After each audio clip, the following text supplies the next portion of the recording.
bless our homeland Ghana and make our nation great and strong. Arise, O compatriot, Nigeria's call. Obey. This is the moment we have all been waiting for. It is the FIFA World Cup playoff game between the Black Stars of Ghana and the Super Eagles of Nigeria. Ghana chasing their fourth FIFA World Cup qualification, whilst the Super Eagles are hoping to make it 7 after 1994. My name is Dzorwulu, and welcome to GhanaWeb's live coverage of the game, coming up live at the Baba Yara Sports Stadium. Today, to join me do the discussion is Perez Ezwakwao, a senior journalist from GhanaWeb, and the man we all grew up watching, Sports Extra, Hussein Hassan, joining us. Good evening, gentlemen, and thanks for joining me here. Yeah, we've already seen the lineup. It seems Coach Augustine Iguabon is still sticking to the men he used during the 2021 AFCON. I mean, there's someone who says he moderates his career after that of the great Pep Guardiola, so you expect him to play open and expansive football. And the lineup by the Nigerians clearly show that they are going all attack. Despite the fact that they are playing away, they are not going to sit back. They are going to take the game to the Ghanaians. And if you clearly look at the Black Stars squad, you're also going so. So it's more of an open game. I'm sure we're going to see a lot of attacking football this evening. We are going to see a lot of attacking football. Let me run you through the lineup of the Super Eagles. Francis Dzorwulu comes to replace goalkeeper Maduka Okoye, who was ruled out because of injury. Now the back line of Ola Aina plays for Torino in the Italian Serie A. We have Trost Ekong, captain, Leon Balogun, and Zaidu playing for FC Porto. Innocent Bonke, who came in to replace the injured Wilfred Ndidi, will be manning the midfield for the Super Eagles alongside Joe Aribo, Moses Simon, Samuel Chukwueze, Kelechi Iheanacho, and the man who has played 18 games and he has scored 10 times for the Super Eagles, Victor Osimhen. Hussein. Right, so I'm not surprised that the lineup that Iguavon is using, it's predominantly made up of the squad that represented Nigeria at the Africa Cup of Nations, and they did decent at the Africa Cup of Nations. We all thought that they would, go a lot more further than they did in the competition, but that's a very decent side, and it's not surprising that he's chosen to go with the men that have been in the side from that time all the way till now. All right, so let's go through the lineup of the Black Stars. Jojo Walcott keep his #1 position despite the inclusion of Richard Ofori in the post. We have Andy Adam, Gideon Mensah, Daniel Amate, Alexander Jiku, Dennis Odoi Frimpong making his first appearance for the Black Stars in the midfield. Mohamed Baba Idrisu plays for Mallorca in the Spanish League. Thomas Tepate, in the absence of Andrew Dedea, will be the captain for the day. Mohamed Kudus missed the AFCON because of injury. Felix Afenejan, AS Roma, also making his debut appearance for the Black Stars, and Jordan Ayew and Fatawu Ishahaku. It's the best we have. I would have loved to see maybe a player like Yosef Pinto based on what he did in the AFCON in the lineup, but Coach Otuado has been working with these players for the past few days, and it's more abreast with the issues than I am. So he thinks that the likes of Jordan Ayew and Afenajan, trusting him in this particular game is the best decision to make. We have 90 minutes ahead of us, and I'm sure that will show. But I believe that the men folded by Otuado are good enough to get at the result. I would have loved to see Richard Ofori in post instead of Jojo Walcott. But here is Otuado. He's been entrusted with a job, and he's made a decision. Let's back him and hope that the Black Stars leave the Baba Yara Stadium with at least 3 goals. Hussein, any name in the lineup that is quite surprising to you? I agree with Perez that the goalkeeper, Richard Ofori, should have been in there ahead of Joseph Wolacott. But other than that, I think that I am quite okay with the starting lineup. And I'm excited to see Afenajan Felix Ohene in the squad. He's a young man that I've watched from the time he played in the youth setup of AS Roma and was promoted. I've monitored him very much, and I believe that this is a very big stage for him, and he's shown, having the opportunities with AS Roma, that he could live for the big moment, and I believe that he can use this medium or this platform to launch his career even further. All right, so we're streaming live from the Cosmopolitan restaurant here in Dzorwulu. This is the big game. Ghana, others will call it the Jollof Derby. Let me hear from you in the comment section, and also tweet #GhanaWeb, FIFA World Cup qualifiers. Ghana, and the players are already on the pitch, and the referee for today's game is Gian Riduna from Morocco, who will be at the end. Ghana seems to have a quite interesting record with North African referees in the World Cup.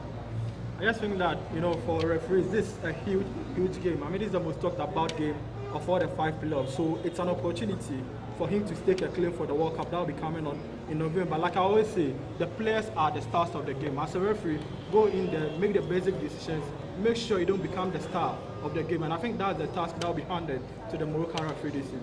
All right, so don't forget that the video assistant referee will also be working for the first time in the history of Ghana football. Baba Yara Sports Stadium becomes the first facility to use this technology. How influential would the VAR be to this game, you say? Well, we've seen how VAR has played in a lot of competitions, you know, including the African Cup of Nations. It is quite controversial sometimes, but I think that for a competition or for a qualifier this big, the VAR is in the state of the art of football, and so should be deployed to you know, to ensure that everything is on point in this game. All right, quick one, your predictions, then we move straight to Baba Yara. I mean, if Thomas Partey turns a 4-1 win for Ghana, if he doesn't, then maybe Nigeria will go. We say? My heart tells me it would be a Ghana win, but my head tells me this is going to be a draw. This is going to be a draw. This is GhanaWeb coverage of the 2022 FIFA World Cup qualifications live at the Baba Yara Sports Stadium. The game is already underway. Referee Duni Jihad from Morocco is the central referee for this game.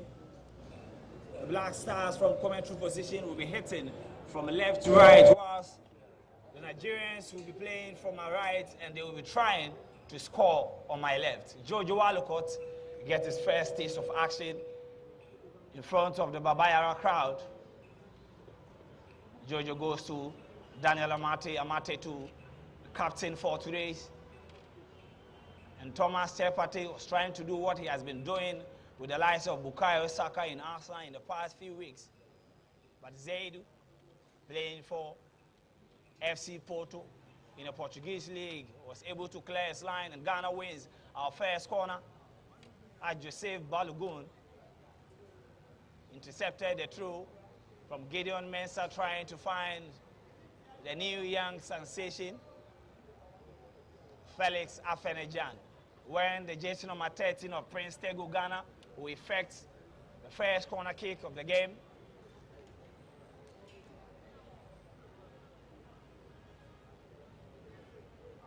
And Mohamed Kudus will effect this one.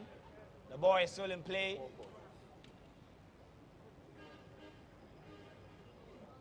And miscommunication of the Nigerians still the ball, trying to attack Moses Simon. And the Ghanaians are finding it difficult to deal with Moses Simon playing in the Scottish League. But Moses couldn't do what he was trying to do, and Ghana will have a throw-in advantage. In the AFCON, we had a lot of set pieces, so couldn't take advantage of them. In less than 1 minute, we had another chance that we wasted. If you want to win some of these games, especially with Zoho in post, you must be able to take advantage of the corners and free kicks that come our way. Elsewhere at the Cairo International Sports Stadium is a repeat of the AFCON final between the Pharaohs of Egypt and the Teranga Lions of Senegal.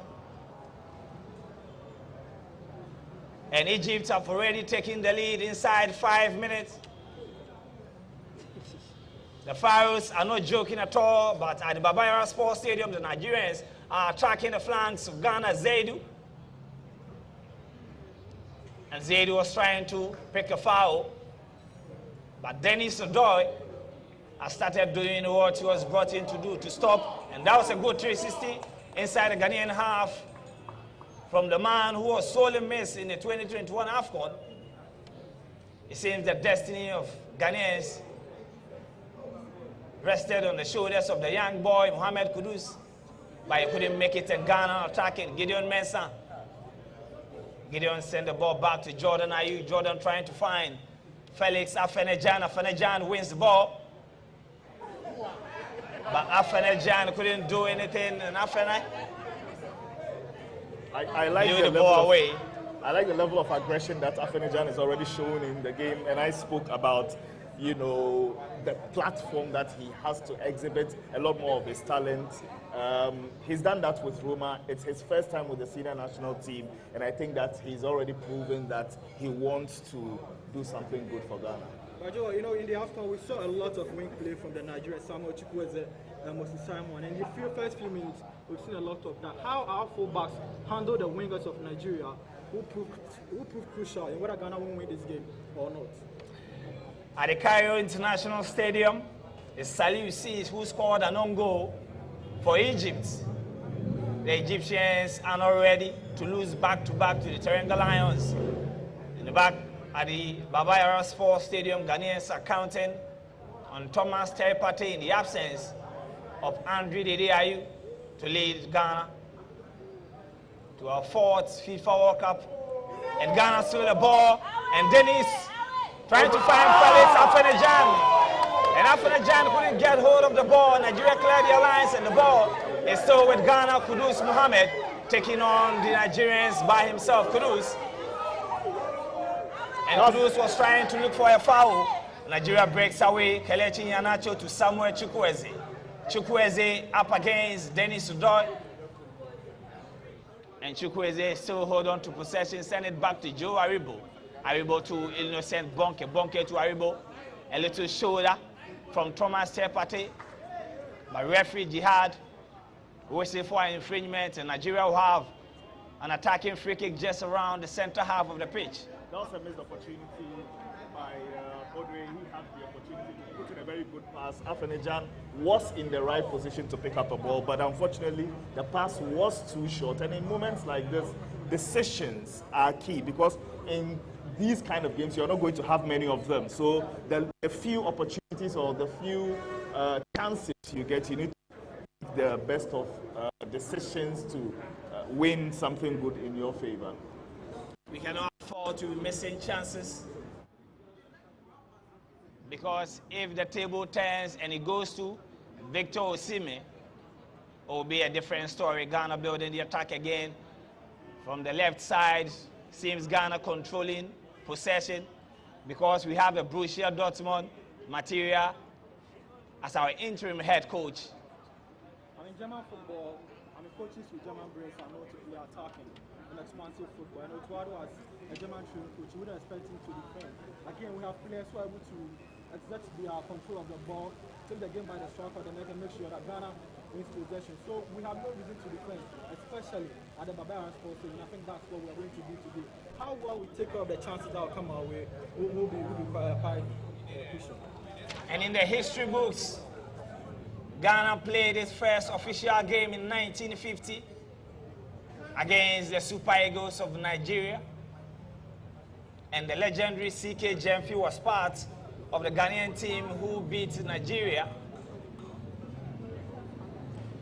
And in the history of Nigerian football, their highest defeat was 7-0. And that came against the Black Stars. Coach Augustine Iguavon was the last Nigerian coach to have beaten the Black Stars in a major competition. And that was in the 2006 Africa Cup of Nations in Egypt. The group stage, Victor Osimhen was trying to do a little dummy and he was stopped. Ghana having much of the ball. Nigerians doing much of the attack. But we are still not able to find our attackers inside the box. I think I like the way Ghana has gone about this game so far. Ghana has been in control, and they look very, very comfortable in possession. All it needs is one very good pass from the midfield to locate any of our strikers. It was the show of Abedi Ayew Pele, the likes of Safi Jemfi in 1990. Ghana won the game by a long goal. The last time Nigeria won a game in Ghana, it was at the Accra Sports Stadium. 8 minutes, approaching the 9th minute, and it's still goalless, no clear-cut chances in the game. Jordan Ayew draws back to pick the ball. Inside the Ghanaian half, push the ball to Daniel Amati of Leicester City. His club is rooting for him in the absence of Wilfred Ndidi. The onus lies on Ghana to get goals in this game because Ghana is playing at home and at the Kumasi Sports Stadium. Now, the Nigerians know that they have got a second leg to play and therefore would be quite comfortable sitting back and probably getting even a draw. Fatau Isaku, and Fatau gives the ball away cheaply. The Nigerians can breathe now to re-strategize and come back and attack Ghanaians.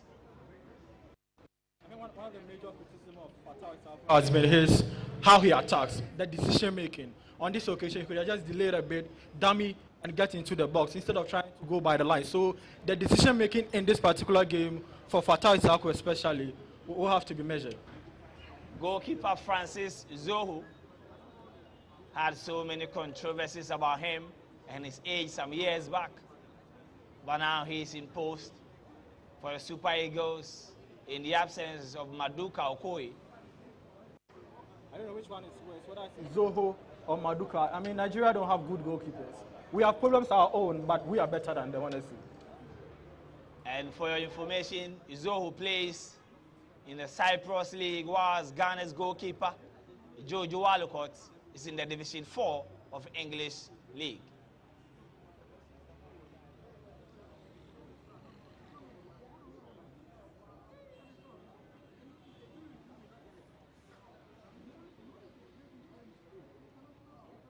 Ten minutes and still no goal. Felix Afenejan playing under the great Jose Mourinho. So hopefully, Ghanaians wants to see symptoms and signs of Didier Drogba, the likes of Samuel Eto'o and all the other strikers who have worked with the legendary Portuguese goalkeeper. Mohamed Kudus picks the ball. And Moses Simon, it seems, is doing much of defensive work, and Moses Simon was able to get away from two Ghanaians, but Victor Osimhen couldn't hold on to possession. Ghana will have a defensive throw-in. Victor Osimhen, 10 goals for the Super Eagles in 18 games.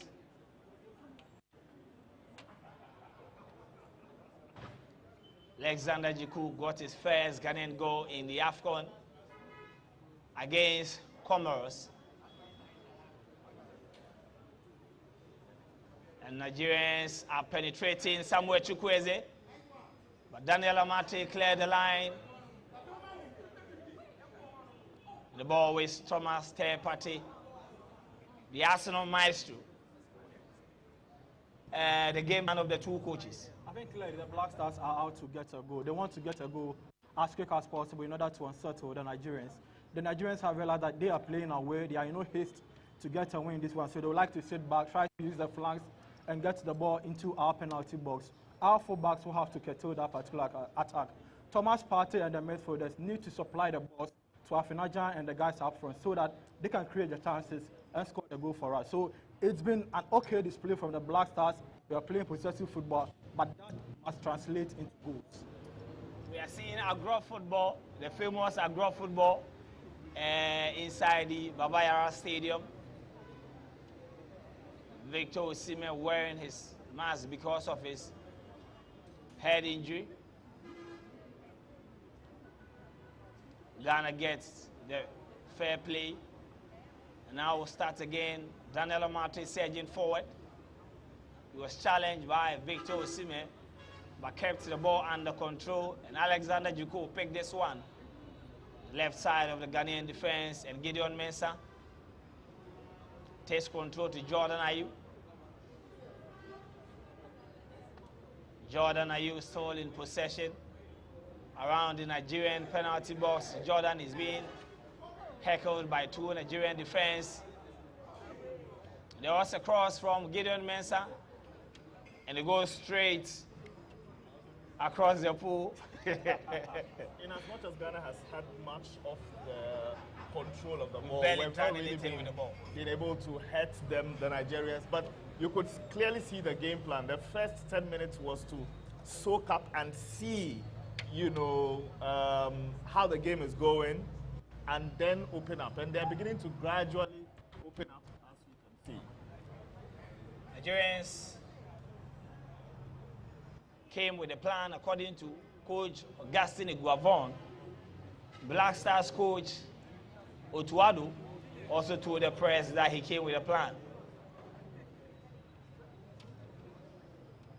Dennis Odoi,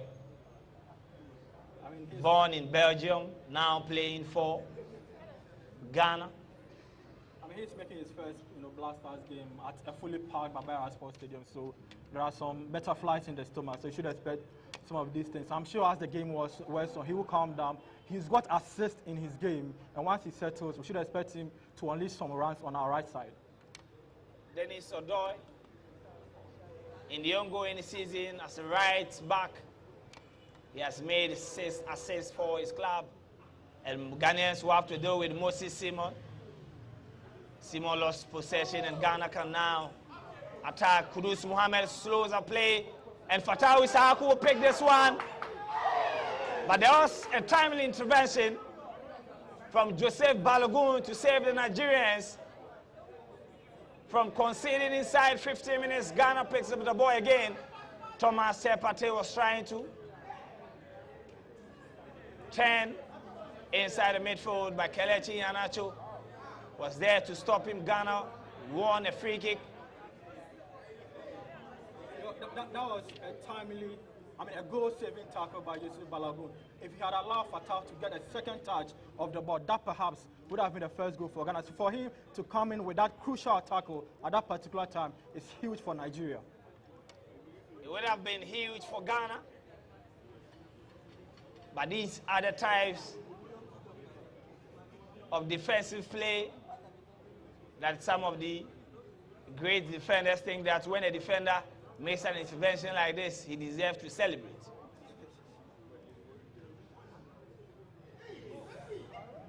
Jordan Ayew fouled by Ola Aina, Torino and Chelsea Academy product.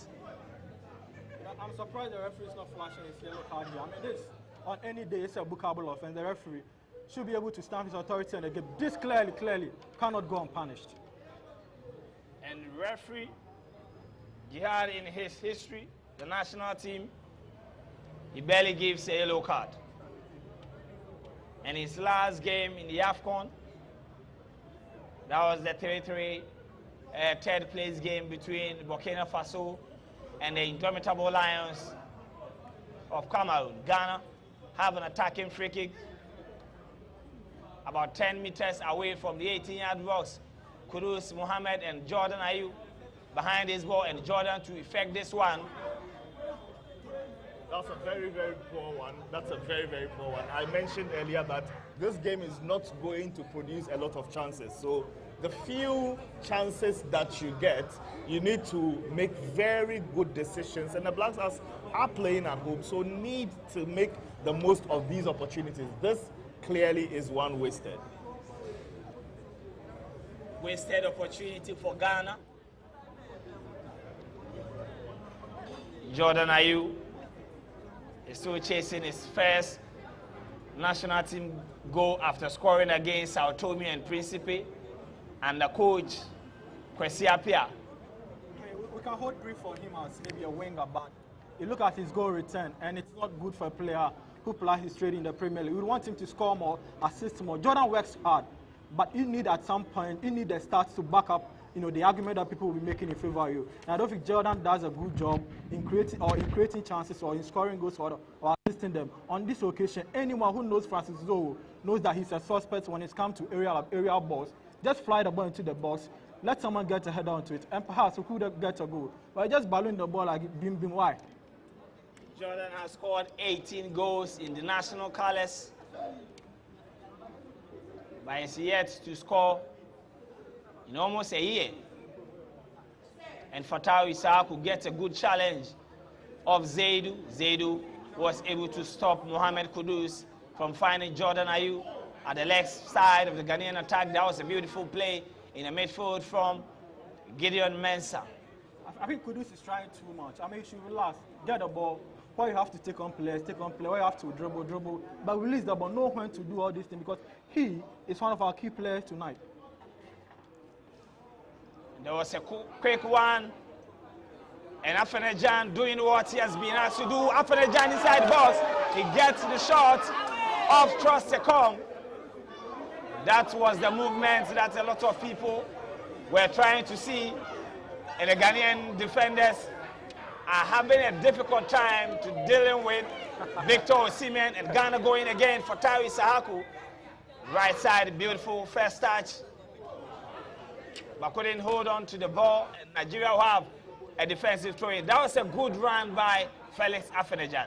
I mean, someone would argue that maybe he could have laid the ball on for someone to latch onto and score, but a striker in that box will always go for the killer. He tried, it came off a Nigerian player. It's unfortunate he couldn't hit on target, but that for me gives us some presence. It tells the Nigerian defense that if they slack, Ghana will pounce on them. Nigeria have barely hold on to the ball for 30 seconds without losing possession to the Black Stars. And to add to what Perez was saying, the best of strikers are the ones that are selfish, and I like the way he went by it all by himself here. Couldn't get the goal, but that was a very, very good move. Felix Afenajan going again, finds Thomas Pate. Pate couldn't get past Joe Aribo of Rangers. Aribo finds Victor Osimhen, but he was caught behind enemy lines in Ghana, who have a free kick just around the center half of the pitch. I mean, ahead of day, we're all worried about Victor Osimhen. I mean, his goal record is imperial. He's someone that on any day can win a game for Nigeria. 10 goals in 18. And we're expecting the likes of Daniel Amati and Jiku. I think so far, they've done a good job on him. How well they do to keep him at bay will be quite integral for Ghana. And Ghana seems to be in trouble. Victor Osimhen couldn't get the ball, but the ball is still in play. Victor Osimhen will pick it up. Osimhen trying to find Kelechi Iheanacho, but Daniel Amate, and that was a loose ball from Dennis Odoi. Ghana needs to be careful. You don't want to give chances to a player in the caliber of Victor Osimhen. Dzorwulu has barely been tested in this game. And senior man Kelechi Iheanacho loses possession, and Ghana will break Jordan Ayew. And Jordan decides to take Trostekong. Trostekong is a suspect when it comes to pace. Jordan Ayew inside the 18-yard box, but the cross from Jordan goes straight into the waiting arms of goalkeeper Francis Zoho. So, I mean, what exactly was Jordan trying to do? Was he trying to score? Was he trying to pass? Was he trying to cross the ball? What exactly was he trying to do here? I mean, there are players coming on, just lay the ball for the likes of Afenajan and Fatah, who are coming on to run onto it. I mean, oh, Jordan. Jordan Ayew got very good opportunity inside the 18-yard box. All he had to do was to wait for his teammate. But Ghana still in possession. And believe me, if I tell you that this Ghana looks like the Barcelona under Pep Guardiola, just that they are not able to create chances despite playing about 80% of the possession. But the Nigerians, they've been tactically disciplined, not giving away too many chances. Dennis Odoi is making Baba Yara Sports Stadium a living hell for Samuel Chukwueze. And Fatawi Sahaku gets the ball to his favorite left foot, Fatao! But there was a good block from two Nigerians to prevent the Sporting Lisbon player from having a face-to-face encounter with goalkeeper Francis Zoho. Augustine Guavon, the last Nigerian coach to have beaten Ghana. That was in the 2006 African Cup of Nations, where Ghana was booted out from the group stages. Egypt went ahead to win that competition They proceeded to win 2008 here in Ghana, beat the Black Stars in the finals in 2010 Angola. Felix Afenejan, what a story it has been from the young man playing in the inter-schools competition before he got his breakthrough to Italy to join the junior side of AS Roma. Was given the opportunity by Jose Mourinho, and he took it in grand style, scored a brace in the second half against Genoa. Hopefully, he can do it for Ghana today against the Super Eagles.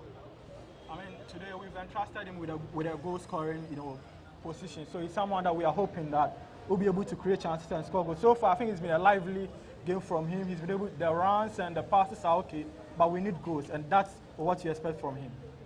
Total domination. Felix Afenejan, good hold-up play, but he loses possession to Joe Aribo.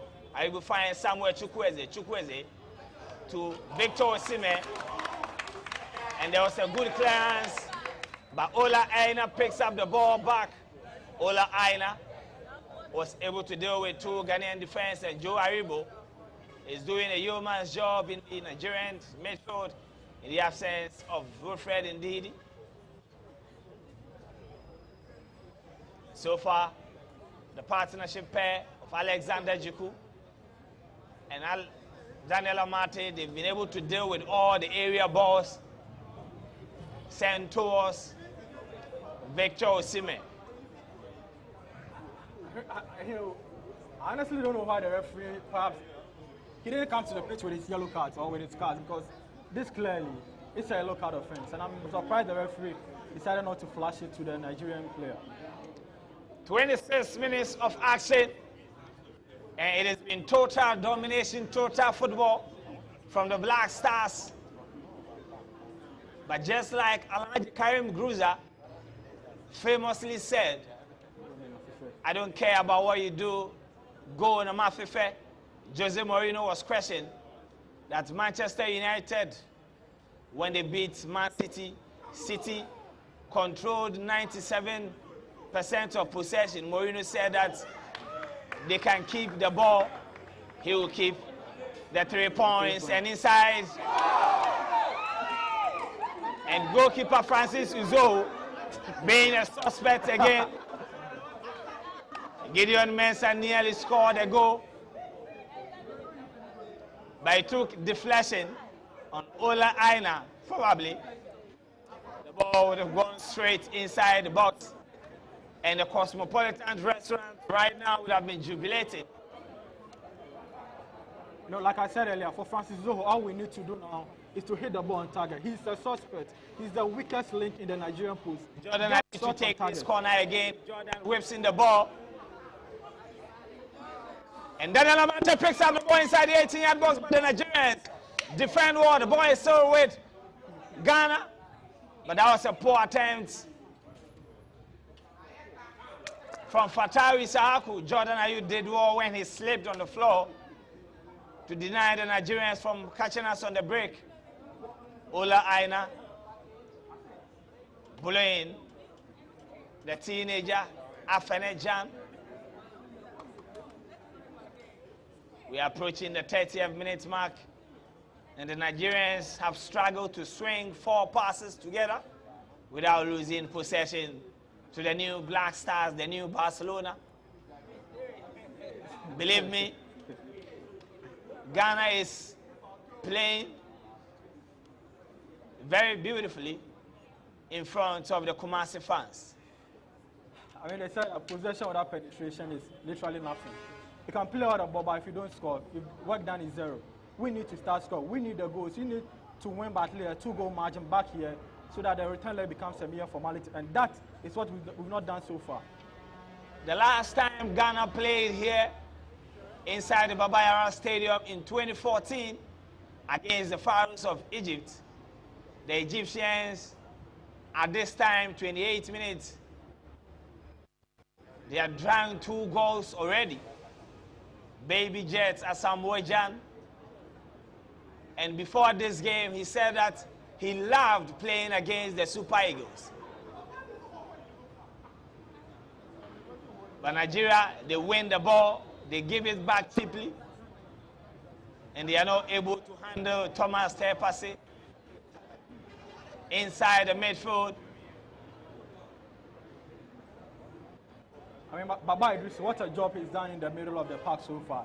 I mean, he's been everywhere, covering every grass on the pitch, intercepting passes, blocking passes, running down the channels, ensuring that Nigeria do not find the opponent. He, for me, has been our standout performer so far.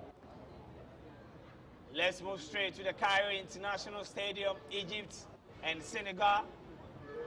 And it is still 1 goal in favor of the Pharaohs. Back to the Baba Yara Stadium, Ghana still in possession. Fatau Isaku. Whenever Fatau gets the ball, you have 2 Nigerians surrounding him to make sure that the long-range expert won't get a chance to shoot at goal. Kudus Mohamed clash with Victor Osimhen and Osimhen. For Nigerians should be worried because Osimhen has injury concerns with injuries. He just returned recently to be able to score a number of goals for Napoli. So I'm sure Nigerians will be concerned that their star striker is on the floor now. From a Ghanaian perspective, you would hope that he wouldn't return again. But from a Nigerian, you would expect that and hope that he returns to the pitch and helps Nigeria's cause. The video assistant referee is on standby. But Victor Osimhen is back on his feet. Let's check some tweets coming up after 30 minutes of action. And the Nigerian fans. And there Otuado is giving a little pep talk to Kudus Mohamed. And this one is from Kali J. Afeni Jan is already looking like a Sambo Giants replacement. Finally, we got a striker. Clinton, Asambo Jan reborn is Afene Jan. As long as there is Jan, no fears. Go Black Stars. A couple of tweets coming up. And Afene Jan is stranded. I wonder what he has done so far to warrant such publicity on Twitter. This one is from that guy Isel. Afene Jan playing like he has been playing with the team for 10 years, whilst Jordan Ayew is playing like a newcomer in the team. Nungwa Burna Boy. Jordan Ayew recovered from COVID and trained only yesterday, but start with Afene Jan, Ghana. And Kudus Mohamed picks up the ball! And that was a good attempt and a good save from goalkeeper Francis Zhou. Look at that build-up from Felix Afene Jan. Beautiful control. Composure gave the ball to Fatawi Sahaku. And that was a tender bolt from the teenager. And a good save from goalkeeper Francis Zhou. But Ghana has the corner and Jordan Ayew once again. I wonder why Jordan is taking all the set pieces and Jordan blowing all the set pieces away. Honestly, it's really to get irritating when Jordan are behind the corners. I mean, this is third corner. None has been productive. And it's a bit sad that Chira is not in the team because Chira would have been our first choice set piece taker. But Jordan should vacate the set piece position now and hand it over to another player. But clearly, he's not doing us any favors. And I think Jordan is well built enough to be in there for corners. I mean, he can take it, he can be in there and.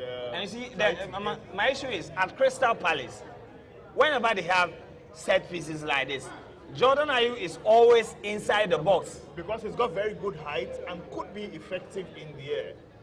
So he should be in there for another player to be taking those corner kicks.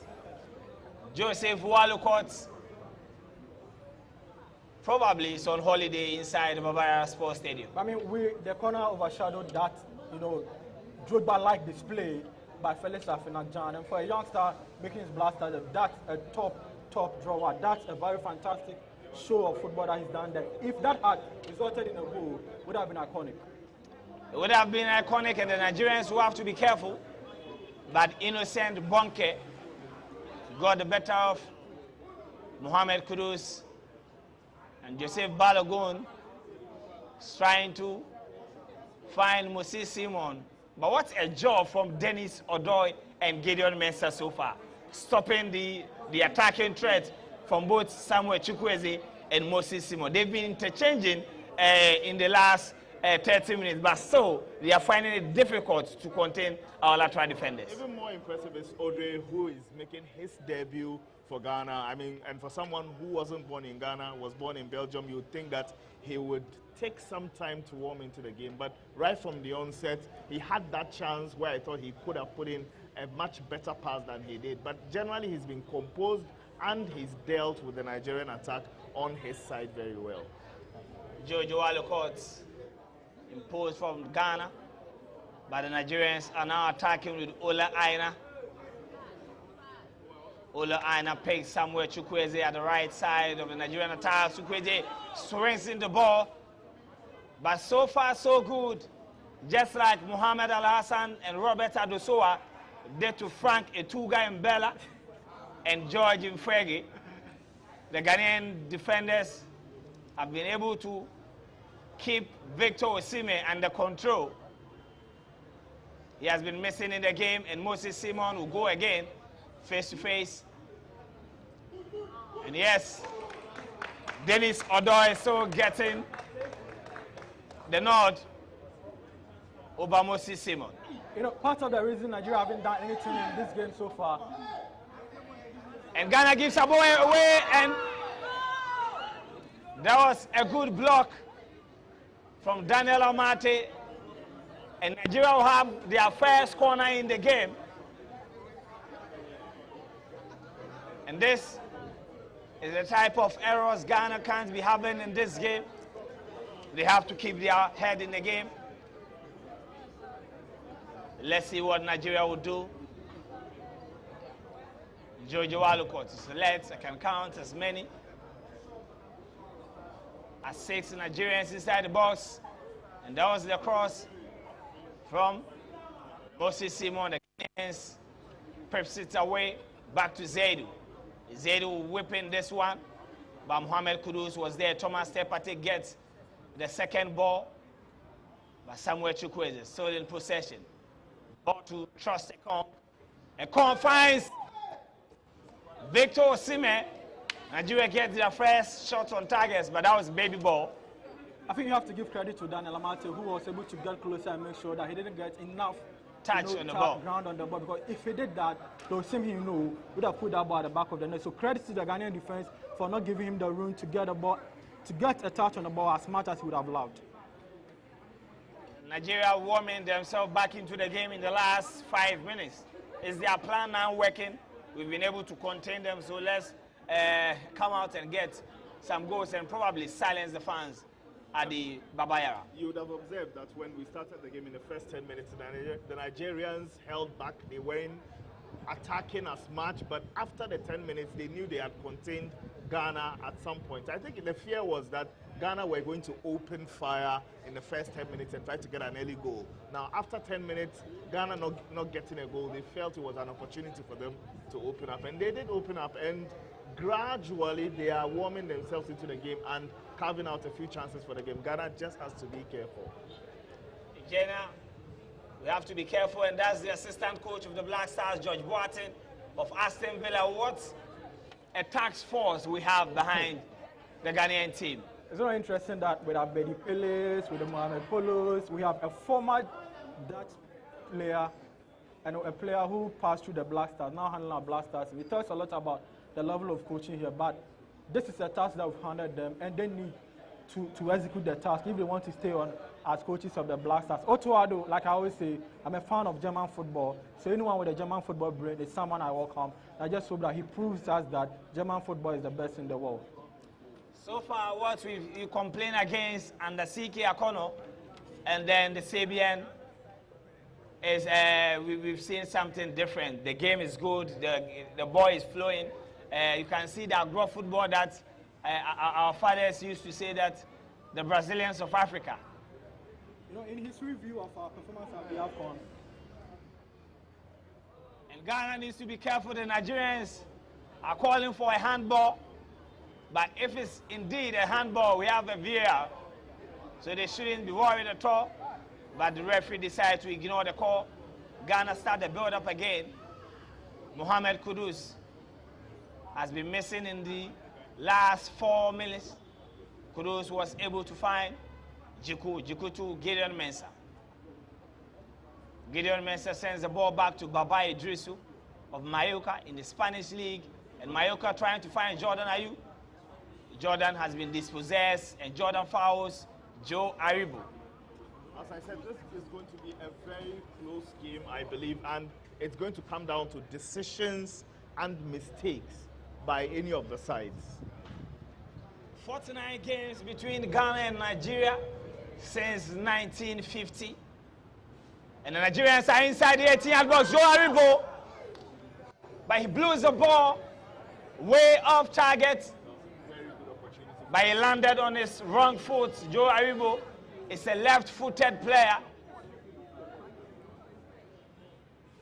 But he shot with his right foot, and that was a good challenge also from Baba Idrisu to stop him from getting a good touch on the ball. You can see Victor Osimhen very angry there. He was calling for the pass. That was a very good opportunity. He was very well placed, and if that ball had gotten to him, I'm sure that Nigeria would be up by a goal, possibly. Nigeria going again. Daniel Amate needs to be careful. And yes, the Leicester City man was able to clear the ball from the legs of Victor Osimhen. Osimhen would have been clear on goal. I mean, the last thing we want is an Osimhen on goal, clearly. And Jojo Walcott is someone you can't really trust. You would have expected Osimhen to put the ball at the back of the net. But Daniel Amate, once again, I think he's been fantastic. He's been outstanding so far. And he showed up once again to intercept the ball and start an attack for Ghana. If you don't believe in the miracles of God, speak to Jojo Walcott. Maybe some years back, it would have been nearly impossible if a prophet had said that maybe the goalkeeper who will be keeping the post in Ghana's World Cup qualifiers and AFCON will be someone in the lower tier league. A fourth tier. A fourth-tier league in England. I still don't understand it, to be very honest, because I think we've got decent enough goalkeepers in Ghana to keep the post for Ghana. I mean, why go to the English, you know, to the fourth-tier league in England? Jojo Walcott, you couldn't prove it to many Ghanaians, so a lot of Ghanaians are expecting that he will be able to do the do for Ghana in this game against the Super Eagles. One thing that he's not exceptional. You know, if he was exceptional, we would accept that. But there are a dozen goalkeepers here who can do what he's doing. Nigeria have an attacking throw-in. Zaidu will take this one.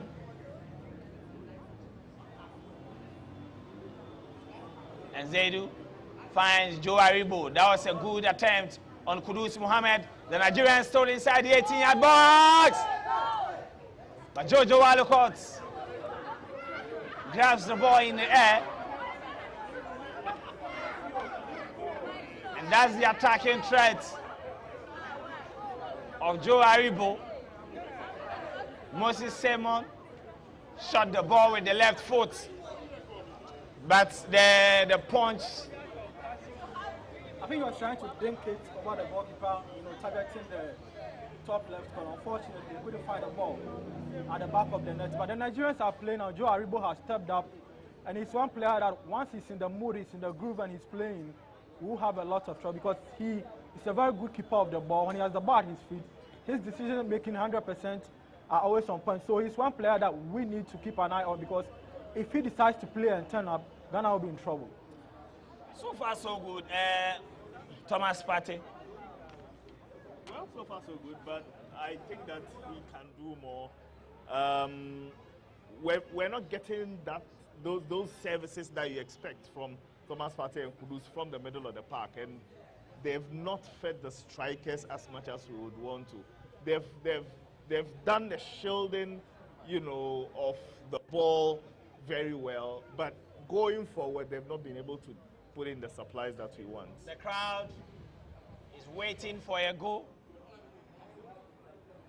And the high line of the Black Stars, they need to be careful. Good play from Thomas, third party, and Ghana was hoping to get a free kick, but the referee decided the play must continue. We are approaching the 45th minute mark. And it's still goalless.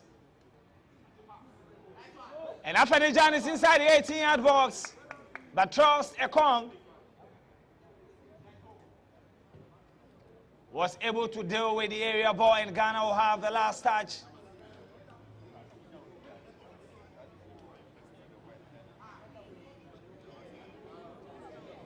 And if you are around, you can pass by a Cosmopolitan restaurant or tell you about them. But now Ghana will have the last touch of the ball.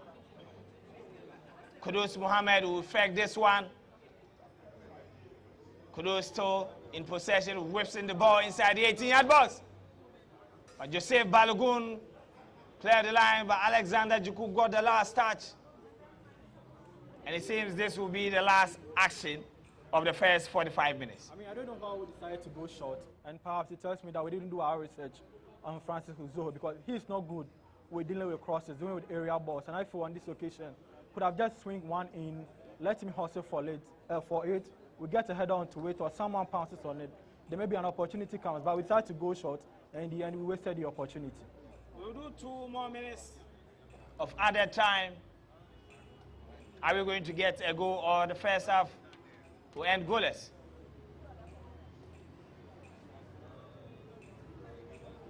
And Joe Aribo taking the Ghanaians on with ease.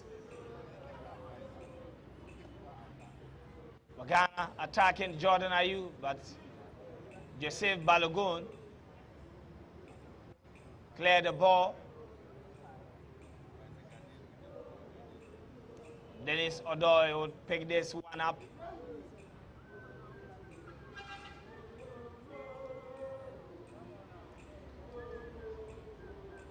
We've already done a minute of the added time.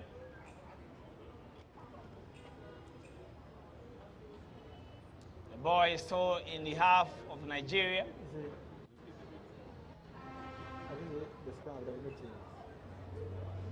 And time is fast running. Maybe this might be the last touch of the game. And referee Jihad ends the first 45 minutes of the game. The Black Stars goalless. And the Nigerians have also not been able to play like the Nigeria we saw in the 2021 AFCON. 45 minutes of action. Ghana got most parts of the ball, but we couldn't create enough chances to win the game. We've dominated the play, but Nigeria have been more threatening. The few times they've come into our box, they've threatened us more than we have done. Nigeria have ceded possession to Ghana because they are without the very person who would have ensured that they dominate the game. I'm talking about Wilfred Ndidi. Wilfred Ndidi in this game would have changed the dynamics of the game, but unfortunately, he's out with injury. And we realized that in the latter stages of the second half, where they became a bit more confident, a bit more brave, and decided to attack our half, we were found wanting, especially the left side of our defense. They created openings, and we need to find a key or a holder on someone like Joe Aribo, because when Aribo is in the mood and he's trying to dictate the play for the Nigerians, it will be difficult to mark them. So it's been a decent performance for the Black Stars. We've dominated play, Barcelona-like as we claim, but in the second half, you need more than just the possession. You need to score, and we can't end the first half or the second half without our noses in front heading into the second counter. So that's the task, and I'm sure that's the conversation that Coach Otoado and his assistant will be getting to the players, that Ghana need goals, and we need to score as many as at least 2 in the second half. Hussein, I'm impressed with the first 45 minutes, especially on the side of the Ghanaians. I am partially impressed, especially from the first 20-25 minutes. Ghana looked like very much in control of the game, very comfortable in possession, and that's what you expect for a big game of this nature. Then, I mean, the atmosphere is going to be very tense, but they dealt with it very, very well. But from the 25th minute onwards, it just wasn't what we had expected anymore. The Nigerians gradually warmed themselves into the game and ended up creating a lot of decent opportunities for themselves to get some good goals. I think that in the second half, a lot needs to change to ensure that Ghana is able to carve out some openings for ourselves and to get some goals. Otherwise, we will be in a big trouble because we need to get goals going into the return leg of the game.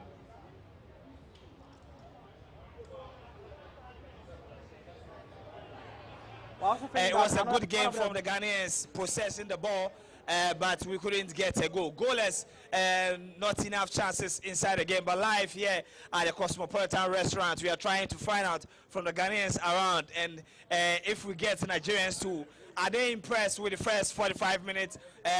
I'll speak to you first. Good evening. 45 minutes, no goal. Are you impressed with the performance of the two teams? A couple of chances here and there, and I think in the second half, if we keep pushing out that, we score 2 goals. All right. So, are you supporting Ghana? I see that you are wearing a Ghanaian jersey. From the attackers, who has impressed you most? I'll say Afenajan has impressed me most. Afenajan has impressed you most. All right, so I will move on and speak to. Let me speak to. How do you see the game? 45 minutes. Oh, quite fantastic. All right, so 45 minutes. Okay, let me get the lady too. So, what team are you supporting first of all? Ghana. You are supporting Ghana. Yeah. And are you impressed with the performance of the boys? A little. A little. Yes. What are you expecting them to do? I want them to score, that's all. How many goals? 2 is okay. 2 will be okay for her, but I'm hoping that we can get as many as 4 goals. But I will move on and speak to some of the ladies who were hoping that the Black Stars would have been down by 4 goals or something. You are supporting the Super Eagles. 45 minutes. Are you impressed with the performance of the Super Eagles? I am. You are? Yes, very impressed, and I'm looking forward for the second round. For the second half? Yeah. Are you expecting any goals, or 0-0 will be enough for you? Goals. You want goals? Yes. Okay. My Nigeria journalist here, Beatrice, let me get yours. Before we started this game, you were bragging that first half it would have been 5-0 in favor of the Super Eagles. It's goalless. What do you say? Oh, we are still hopeful that we'll make it. We are still going to win. We are still going to win. We are still going to win this match. All right, so some predictions, and then people are satisfied with what they've seen so far, but it's just the goals that they have been waiting for. All right, so let me come back to you, Hussein, and then Perez. What are you expecting from the 2 coaches in the second half?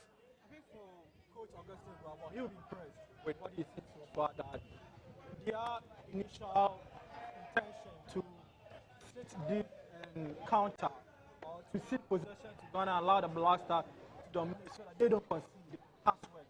In the latter stages of the first half, they showed their attacking instincts. I think that's where we'll be picking the positive from that. Ghana can be beaten. If you look at the game in the last 5 minutes, clearly, if Nigeria up their game, they switch gear to the 3rd or 4th, they can't get a goal in there because our defense seems not to be a bit too solid.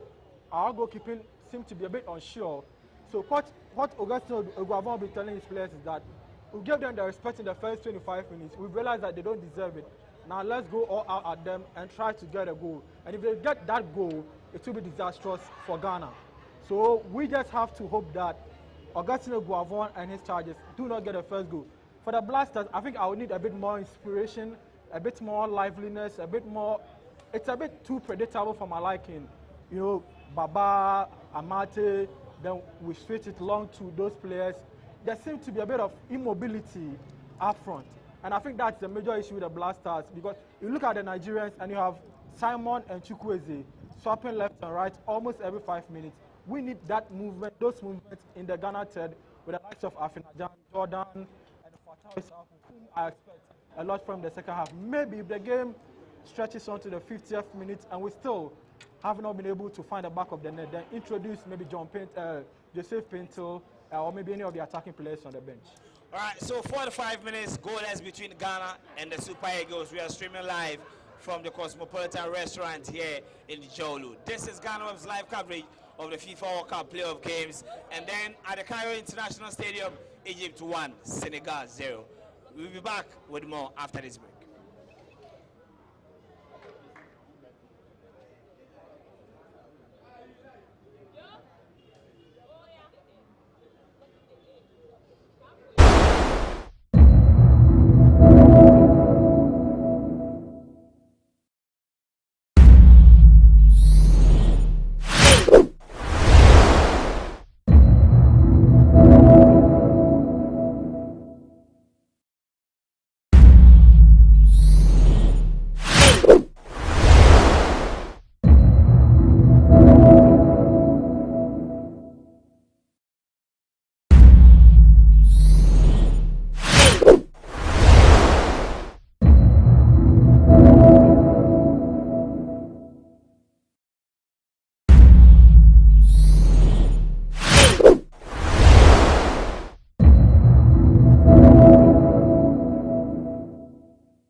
Jawario, Obaya Ponce, Jawario, Yaponce, Jawario, Yaponce, Jawario, Jawario, Yaponce, Jawario, Yaponce, Jawario.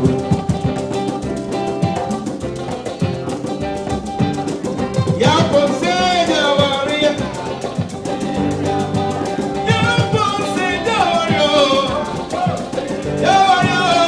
Yaponce,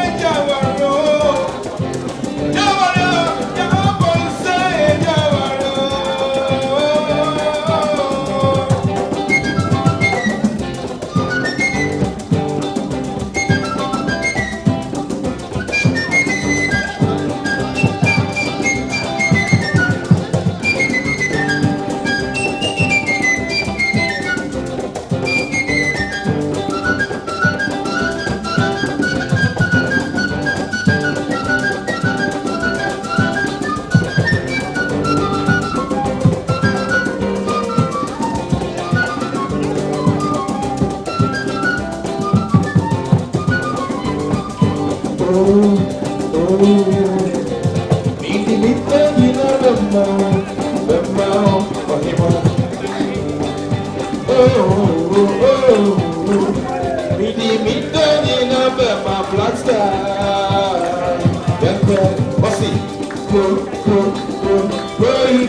One more time, go again. Go,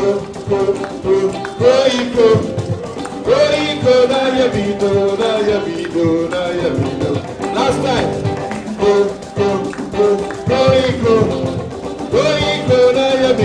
na ya bido.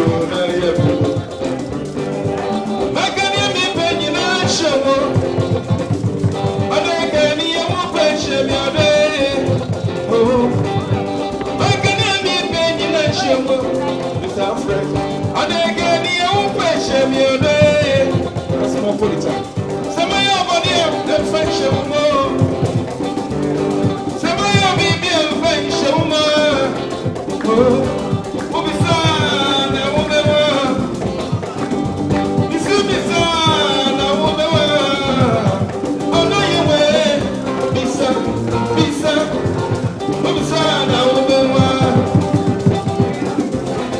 Oh, no, you way. Bisa. Ubisana, Ubewa.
second half. Jordan, you take this one again. Jordan should be in there expecting to score with his height and stature. He should be able to get on the end of the ball rather than be the one to take them in. Jordan whips the ball in. Nigerians defend.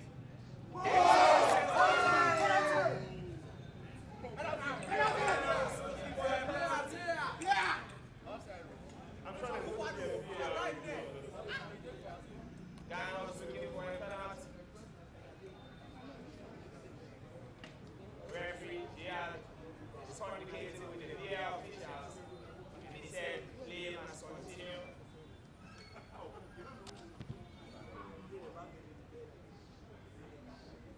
Rebound, Dennis Odoy. And it's clear that after the Jan was fouled.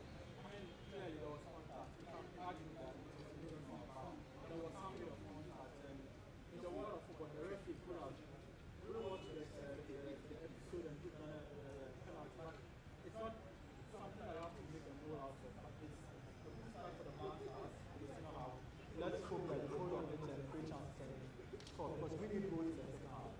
We need goals in the second half. Are we expecting any changes anytime? Not at the moment. It appears both coaches are satisfied with what they saw in the first half, although I believe that everyone will be the happier of the two coaches. Ghana started the first half almost in the same fashion as they are starting in the second, but I believe that I hope that they would be able to carve out opportunities this time round, unlike they did in the first half. Ghana inside the 18 and goes Felix after the jam. After the jam goes by Jordan Ayew, the ball set the Ghana one corner again.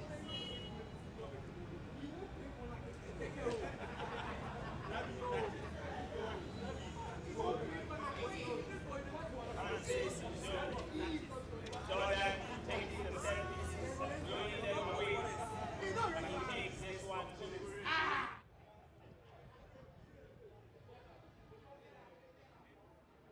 Jordan whips the ball in again, goes straight into the arms of Francis Dzorwulu. Dzorwulu is shouting on his players that when I get the ball, there has to be movement.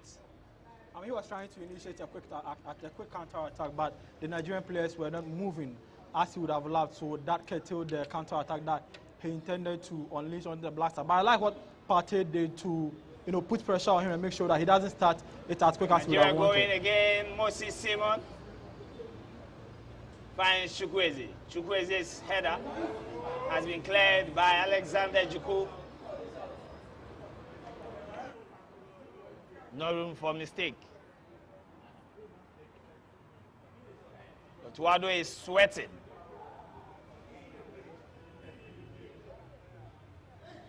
$40,000 people at the Baba Yara Stadium. See, the fans have been quiet. I mean, the Kumasi supporters are the friendliest you would have when they are on your side, but they are the worst you would want to have against you. And I feel that the longer this game draws, they will come at the blaster because they came into the stadium hoping for a goal, hoping for a win. And if you fail to give them that, they will go at you. And if they go at the blasters, trust me, the blaster players wouldn't forget that. And it's true, the Kumasi supporters, you don't want to disappoint them.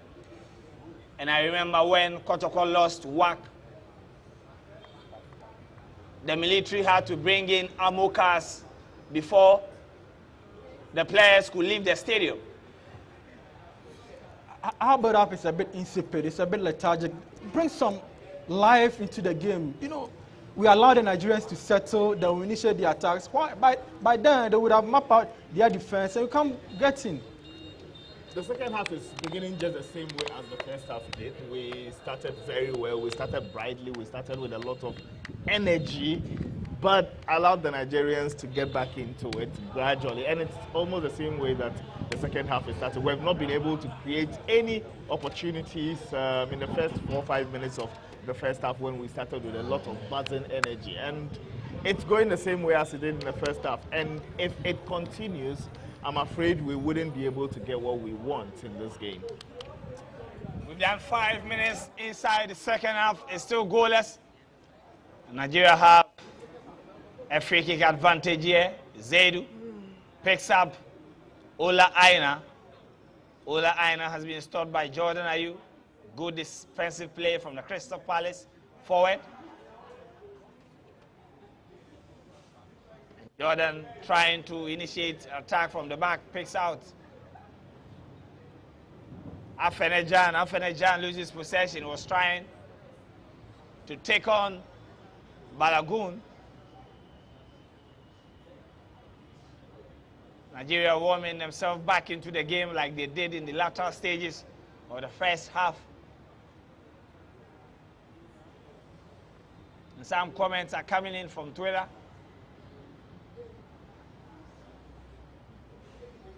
The tension keeps growing. Ghana needs to be careful. Kelechi Iheanacho. And that's Kudus Mohammed gets away from 2 Nigerians and he's been brought down. And the fans are calling for a yellow card, yellow card.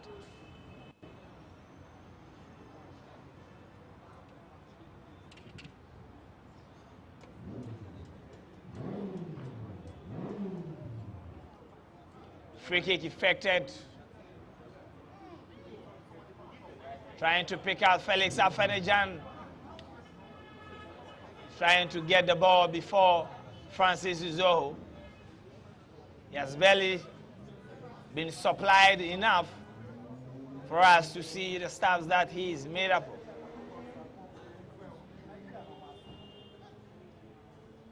But if we decide to go to our bench, we have Joseph Pinto, Yaboa. The mention of Yaboa is exciting because there is a bit of dynamism to his game as well. I don't think Kudus has done a good job in the creative midfield role. And that's where Yaboa thrives. We say that he doesn't play in a more competitive league, but he's one guy that on a good day, you can't trust to be the schemer or the number 10 in your team. So maybe if the game goes on like that, I mean, Coach Otuado would have to maybe Joseph Pinto and Yaboa bring them in, let them see if they can bring some life and some unpredictability to the Ghanaian attack. Nigeria in possession and trying to pick out Victor Osimhen. There was a slight push from Daniel Amate, but referee decided the play must continue.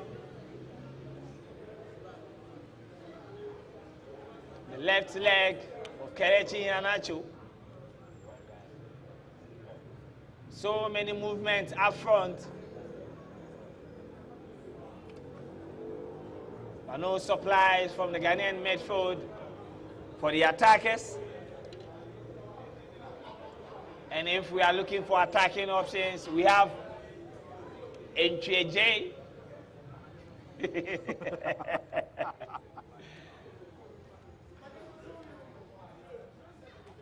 Thomas Partey, captain. Partey gives the ball away and Nigeria inside the 18-yard ball. Oh, that was a good save from Dzorwulu. Partey gave the ball away. The Nigerians attack. And Dzorwulu makes a very good save. But the Nigerians are still attacking the goal area. I mean, credit to Dzorwulu for that save. That's a top save with his foot. But Thomas Partey, he should be creating the goals and not allowing us to concede goals. He should be creating the chances for the players. That was a huge mistake from him. Nigeria still coming again. Moses Simon inside the 18-yard box. The players cover up.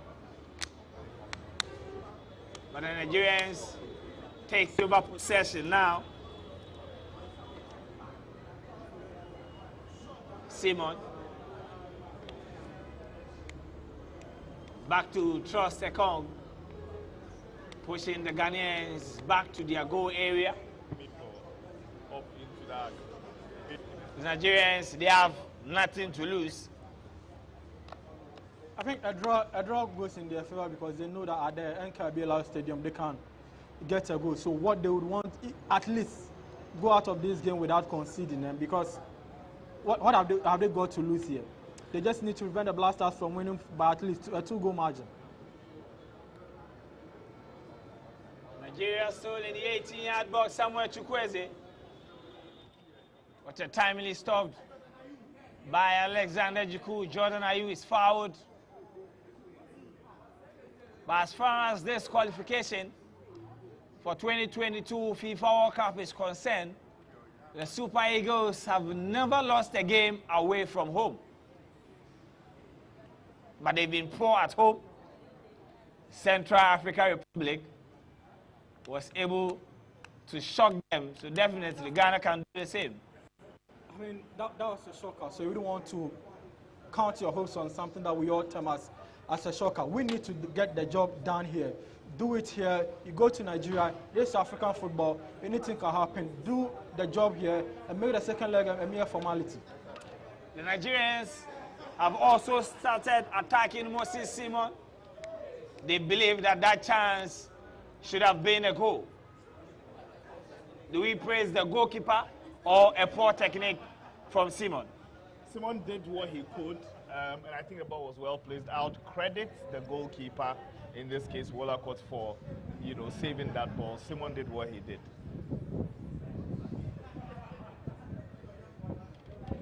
That was the chance. 57 minutes of action. This will be the 50th game between Ghana and Nigeria. Nigeria have always been the whipping boys of the Black Stars. First game was in 1950. Then Gold Coast. But it seems Augustine Guavon is introducing new legs into the game. Interestingly, the last time we played in a World Cup qualifier with Nigeria, we drew goalless at the Accra Sports Stadium and we lost by 3-0 in Nigeria. I just hope that it is not, history is not about to repeat itself. Frank Onyeka has been introduced in the game.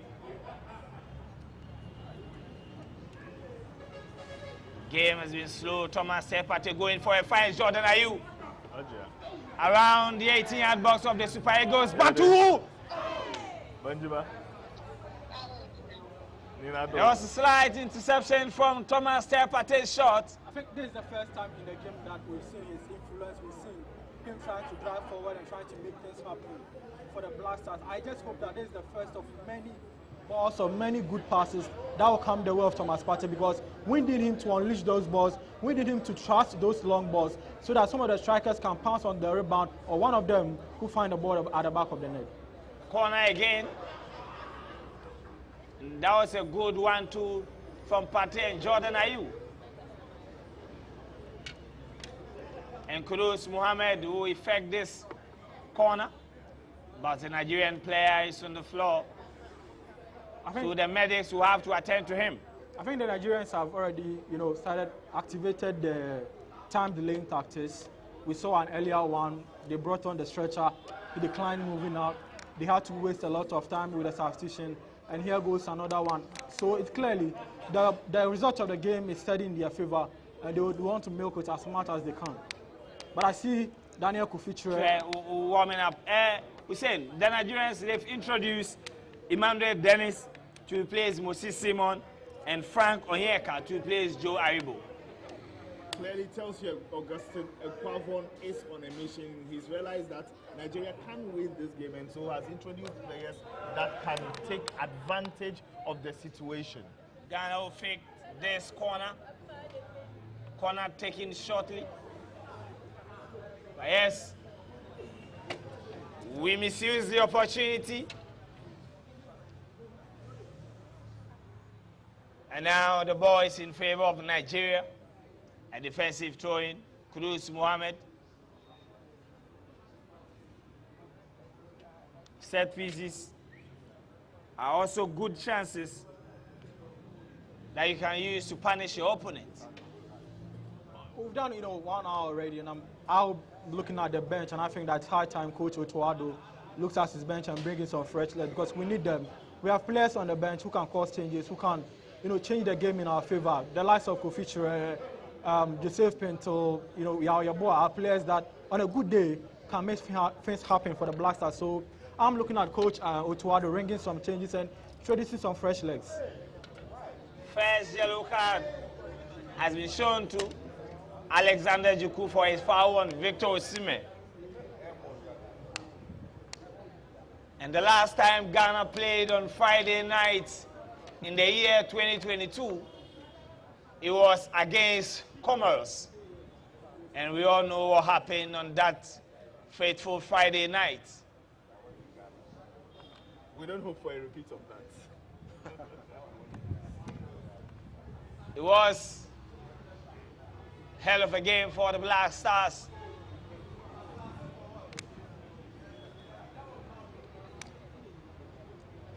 But now the fans are hoping that new legs will be introduced in the game. I think the game is calling for it. I mean, we seem to love our stronghold on the ball. Nigeria have come into the game now.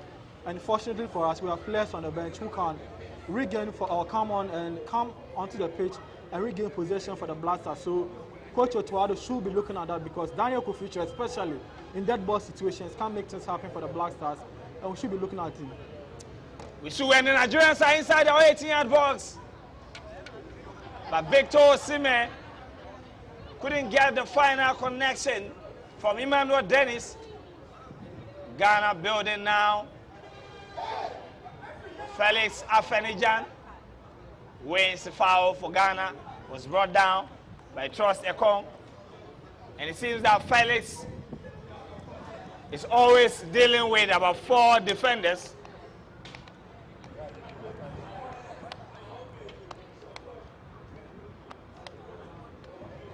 The youngster has been tagged as the new Asamoah Gyan.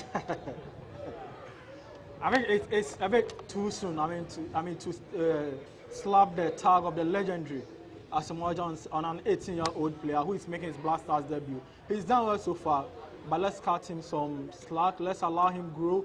We slapped that tag on a whole lot of players: Dramina, Emmanuel Boateng, Richmond Boakye. All those guys failed to live up to expectations. So let's not add to the pressure. Allow him grow. It's in the hands of a very good coach. Let's give him the room. And eventually, if he's the new Asamoah Gyan, we'll find out in 3 or 4 years' time. And Kudus Mohammed needs to be careful. But Ghana.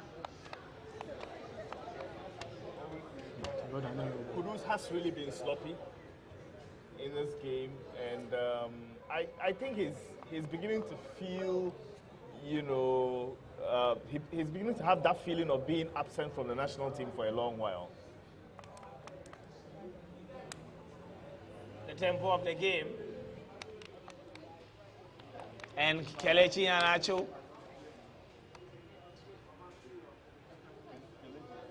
People are asking on Twitter, Otuado and George Boateng, if you are not going to effect any changes, go and sit down.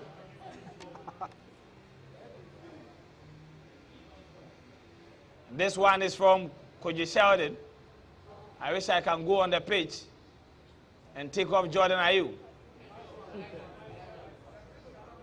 But Ghana building the attack again down the left side.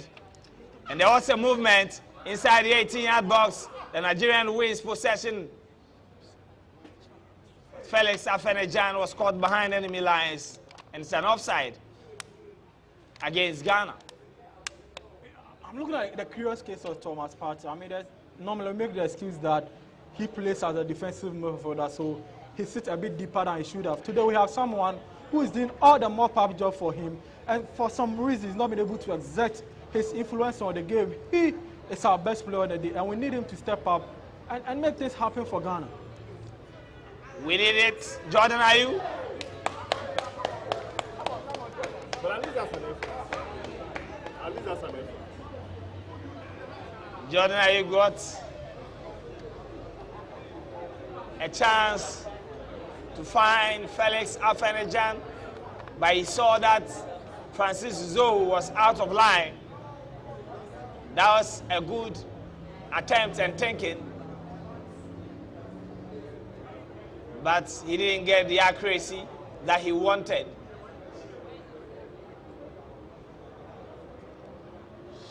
Ghanaians are getting frustrated. Nigerians inside our half. Emmanuel Dennis came to replace Moses Simon.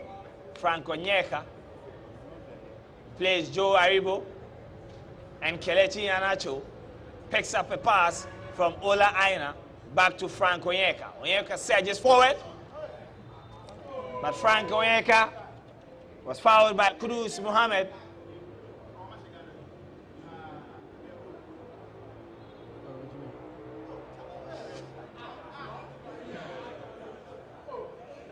My goodness, 66 minutes of action. You know, there's football. There's something that we say, take one for the team. And I think on this occasion, Mohamed Kudus took one for the team because he was about to unleash the thunderbolt, and had he not gone in with that tackle, he would have unleashed one, and maybe Wallaport wouldn't have been able to save. We're streaming live from the Cosmopolitan restaurant here in Dzorwulu. Nigeria have a free kick advantage 2 meters away from the 18-yard box. And Kelechi Iheanacho and Emmanuel Dennis behind this ball. And Kelechi whips this one in. But they got a touch on the back of a Ghanaian player. I think the world did its job. That's their job. Ensure that the ball does not go beyond you. And on this occasion, they were able to get a title to it and flip it to a corner. So credit to the wall. Credit to the wall. And Nigeria will have a chance on go again, a corner. Kelechi Iheanacho whips it one again, but the ball goes way overboard.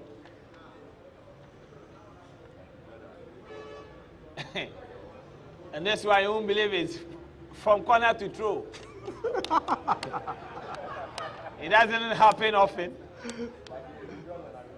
It takes a magical player to be able to do that. I mean, for a player who plays for Leicester City, we would expect much better from him. But from corner to through the Charlie line, man. Corner to through, they open Ghana Premier League. Felix Afenejan goes for the challenge. And Felix still in possession.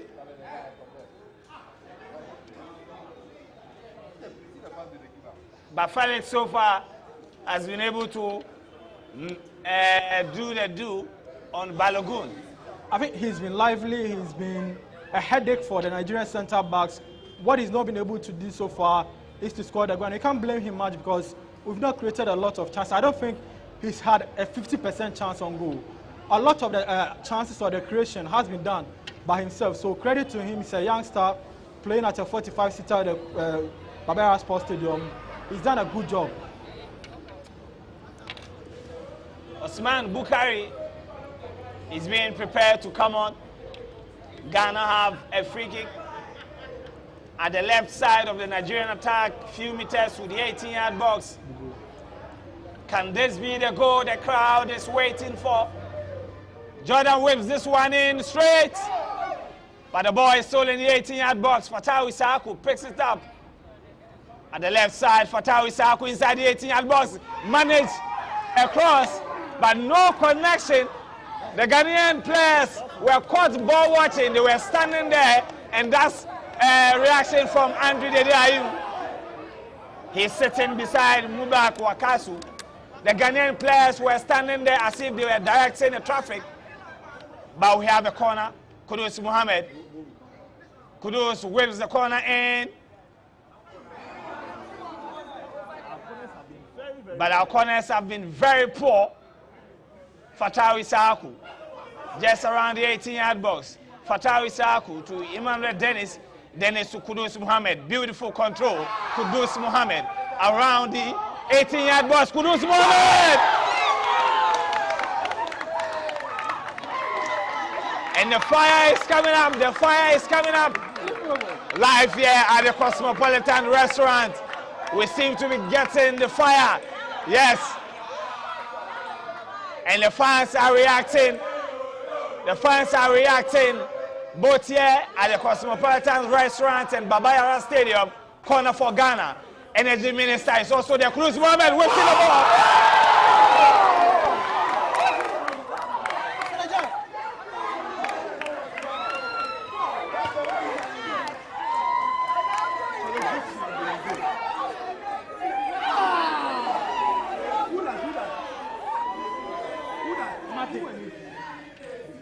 Daniel Amate should have done better. Look at Andrew Dedeayu. He's saying that, look. Amate destroy everything. I don't think you can blame him that much. You know, This was a tapping. Center backs do not have in their games, but clearly we seem to have revived our attack right now. Some life has come right now. We need to go all out, pounce on them. There should be no ending to this, incursion. The Blasters need to go all out them. The defense seems not to be in a stable condition. We can get a goal. If we can get it now, we can get 2 goals. Kudus Mohammed has been the Kudus Mohammed we know in the past 5 minutes, stepping up for Ghana. The Nigerians are bringing in more men.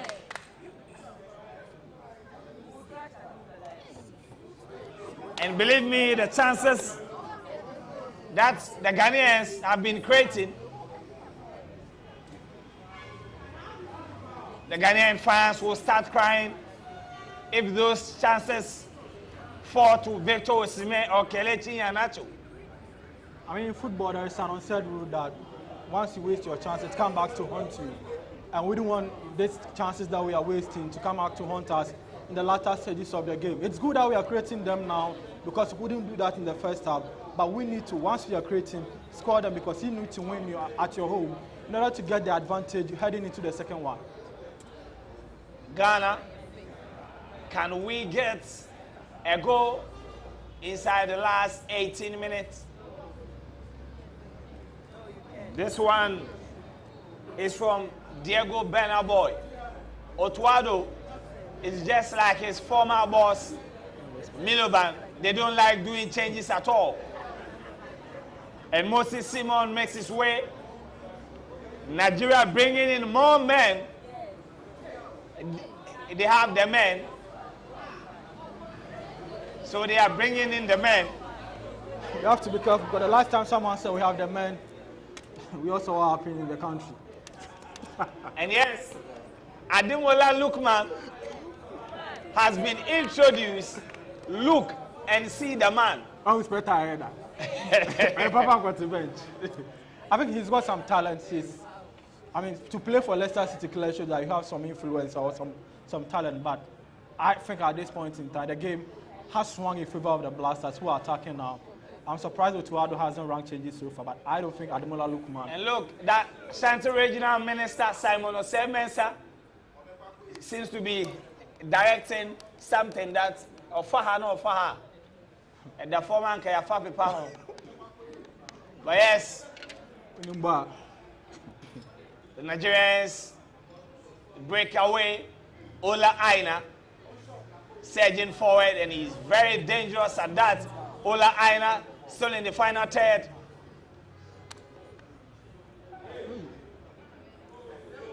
And the Nigerians are going. Zaidu. And that was a good dummy from Felix Afanijan. And a good tackle from Balogun. Balogun the council. So that way Felix Afanijan. Oh, it is not far-fetched that he is a Samoajan. We played 75 good minutes. But this game looks like a draw. But yes, football, anything can happen. And as a Chelsea fan, I know what happened in 2012 at the Allianz Arena after Thomas Muller has scored in the 84th minute, and Ghana should be careful. And Idrisu Baba gives the ball away. Idrisu Baba handles the ball, and that's a penalty for Nigeria. Idrisu Baba gives the ball away and handles the ball. And let's look at the replay. Idrisu Baba had a chance to clear the ball away. And yes, he handled the ball. It's not a foul. This is ball count. It's not a foul. It's not a foul. And yes, for the first time We are going to see the referee is going to consult the video assistant referee. Yes. And according to research, 90 out of 100, whenever the referee goes to the monitor,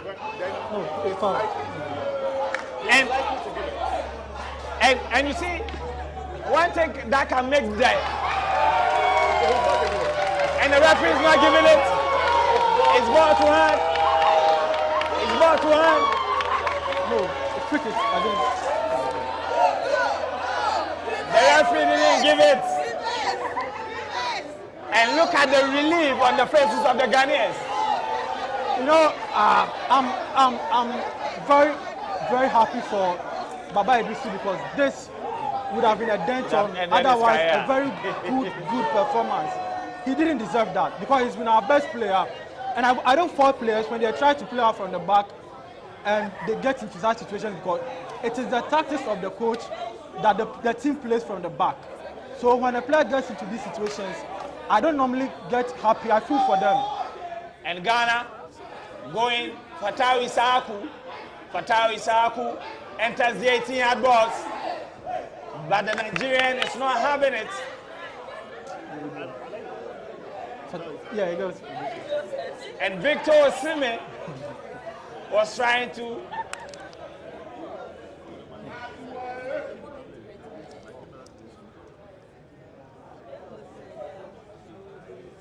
Ghana introducing. We've taken one of our danger men, and he will be replaced by Usman Bukari, wearing the famous 11 jersey of Sule Muntari. Ghana still playing at the back when you don't have a ball playing goalkeeper, but that was a good one from Usman Bukari's first attempt. Thomas Partey gives the Partey pass.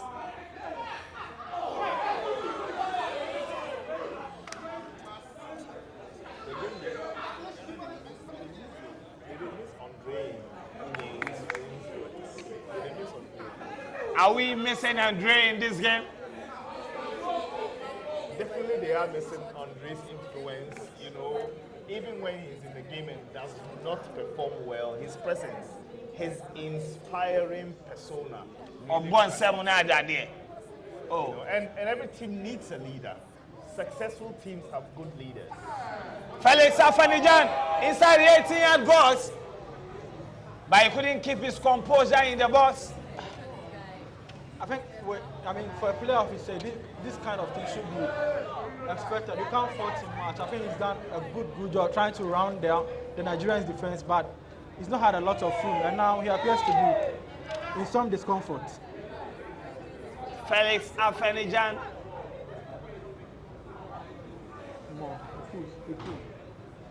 Afanijan seems to be in pain. Is it hamstring? I think he put on a hamstring. That would be sad for him because he's been a very key performer for the Black Stars. Sure. We just have to pray that this does not keep him out of because we don't have goal scorers. Utwado is sweating as if he's on the pitch.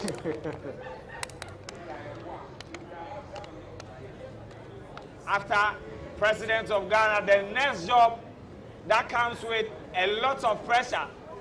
The Black Stars job. Is the Black Stars, the sports minister, and the GFA president. I'll say the GFA president. Yeah, we can say the sports minister among all the other ministers. Every morning they talk about you.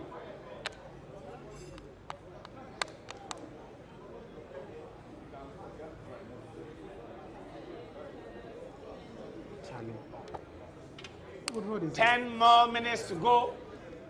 We've approached the 80th minute mark. And Daniel Kofi Tre is being ready to come up. A table. And inside the Cairo International Stadium, Egypt is still leading the Teranga Lions of Senegal. Daniel Kofiche, the man Ghanaians are waiting for, and the ladies love him. The baby girls. The baby girls, they like fighting. Baby girls like him, and there was a slight push in the 18-yard box again by Baba Idrisu. You know, it's interesting that ahead of the AFCON, when his name was mentioned, we were all like, I'll call him so free fan.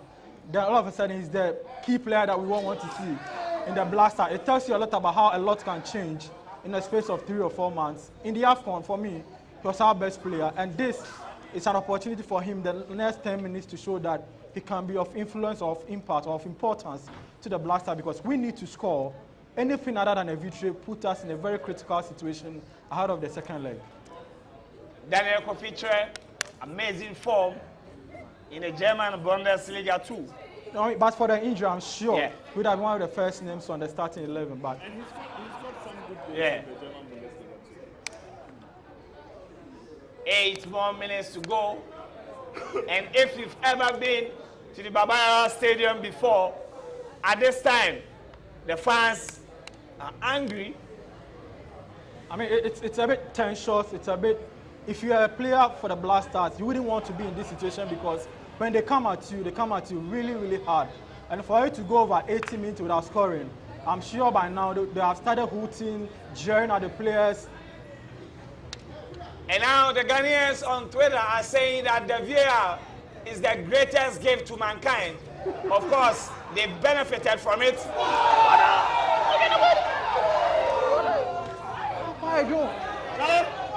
And I'm sure that Afenejan would have been able to get this ball before goalkeeper France Izo. And yes, Osman Bukari has been fouled inside the 18-yard box, but the referee said play must continue. I think this ball was close to the keeper. To be very fair to Jordan, the ball was close to the keeper. It would take a Usain Bolt to get that ball. Ademola Lookman. I saw about in charge you. Papa got the bench. The final minutes. And Daniel Kofiche doing some defensive work for us.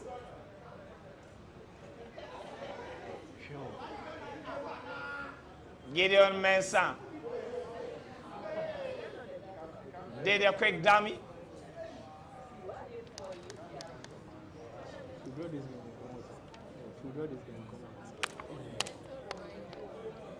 Via came to the rescue of Ghanaians.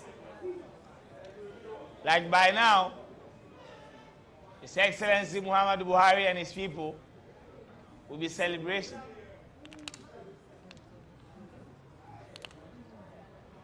Actually, ahead of the game, the Nigerian want Buhari not to call the player because he thinks that he's the one who carries the bad luck. and I mean, these things are funny. And I also saw when it was announced that stories started flying And around that he shouldn't call that the vice president of Ghana was going to go.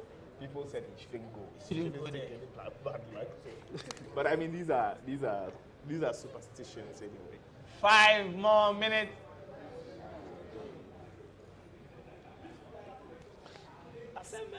I think this is looking more like my prediction at the start of before the start of the game. I said my head tells me it is going to be a drawn game, but my heart tells me it is going to be a Ghana win, and it's looking more like a drawn game at this point.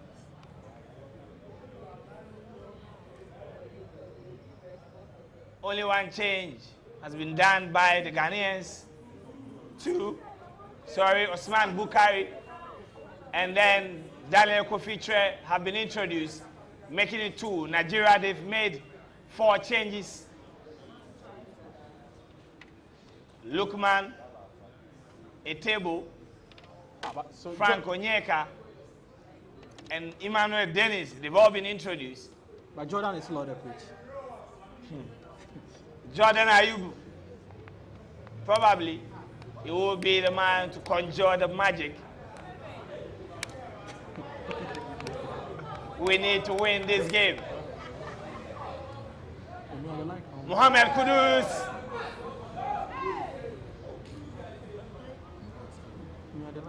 Kudus was able to get a shot at goal. It was blocked by the Nigerians.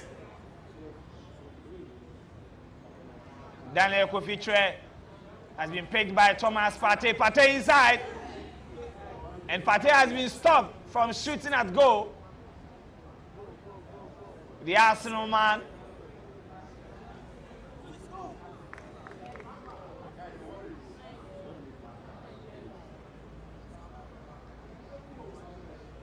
Augustine Guavon is not under pressure one bit. His strategy seemed to have worked so far. But we have 3 more minutes before added time.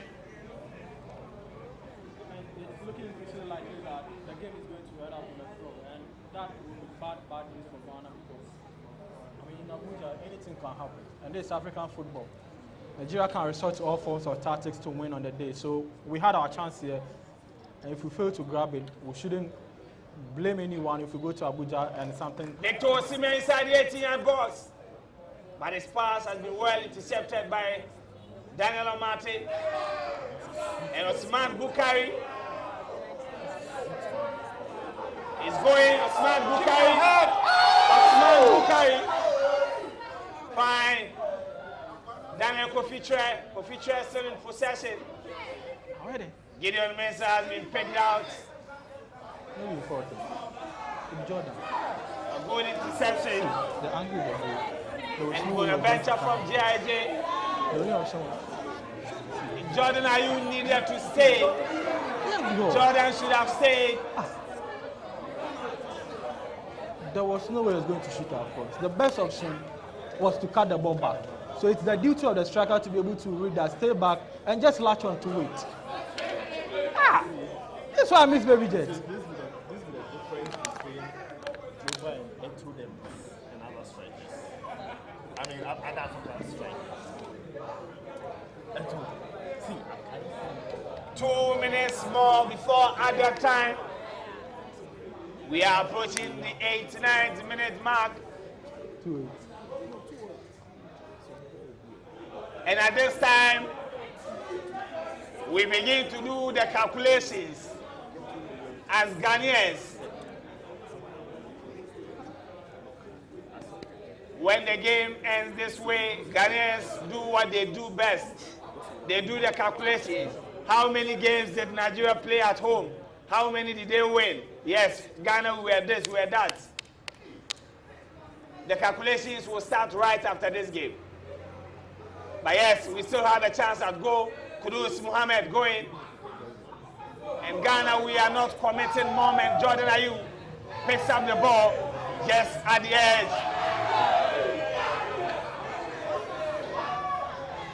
Jordan Ayew still in possession. Jordan Ayew! Those are efforts. I'm finding body ball for. It should have been an out-swinging ball. It should have been an out-swinging. Because I don't know what he wanted to. You cannot score from that. Yeah. It should have been an out-swinger. 90 minutes done. And the coach is now introducing another person. We will do 4 more minutes.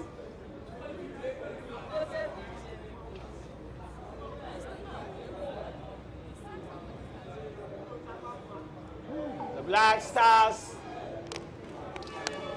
have done it again, spoiling our Fridays for us. But yet, regardless of what happens here, we are still going to chill here at the Cosmopolitan restaurant right after this game.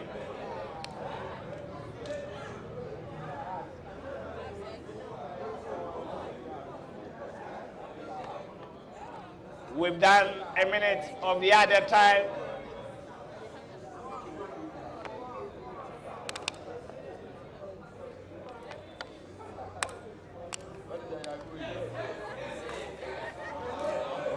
Jordan, are you?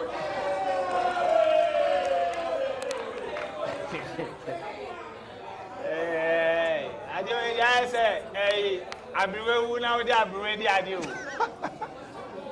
Otuado and Milovan. Otuado and Milovan. Jordan Ayew has scored just a goal for Crystal Palace. And if looks can kill, the look on Andrew Dede Ayew's face is everything you need to know. Jordan has been introduced by Kwesi Red. He has also scored a goal so far this season.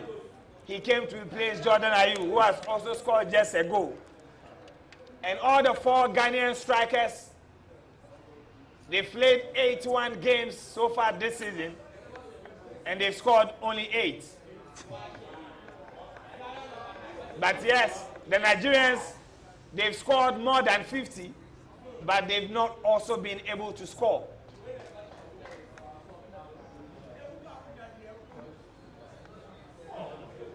But Nigeria still in the half of Ghana, Adibola Lukman. Lukman will try to whip this one in. Yes! Nigeria 18-yard box by Alexander Juku. Alexander Juku came to the rescue of Ghana. At the end of the year. At the end of the year. Alexander Juku, is it a head injury? Because if it's a head injury, the FIFA rules are clear. And Frank Onyeka did. I mean, that was a brave, header from Alexander Juku. That's a huge risk he took because with the issues of concussion, you wouldn't want to risk yourself as a player because this could even affect your career. So he took one for the Blasters and we should be proud of it. But Onyeka, what a move. He pulled off, he swayed all the Blasters defense. They thought he was going to. This is what we call, he pulled off a Ronaldinho. And that was a good move by Kwesi Rat. Kwesi Rat in attack. And Kwesi Rat inside the 18-yard box.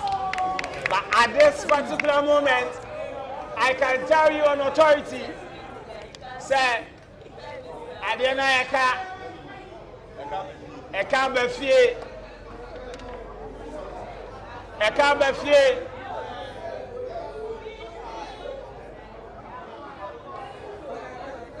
And the Nigerians, they are comfortable with the results.